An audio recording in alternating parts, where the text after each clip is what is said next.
সবাইকে জয় যিশু, praise the Lord. একটা সময় ছিল ঈশ্বরকে বলি, ঈশ্বর তুমি আমার এই ব্যথা সরিয়ে দাও। ঈশ্বর, তো আমি যেন তোমার জন্য দাঁড়াতে পারি, আমি যেন তোমার হয়ে সব কিছু তোমার ইচ্ছে অনুসারে আমি করতে পারি।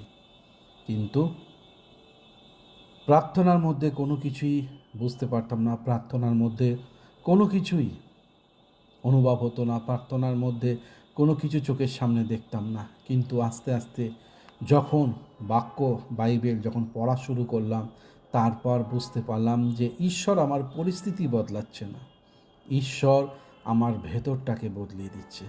ঈশ্বর আমি যেইভাবে দেখছি সেই দেখার সেই ব্যাপারটাই, গোটা ব্যাপারটাই পুরো বদলিয়ে দিচ্ছে।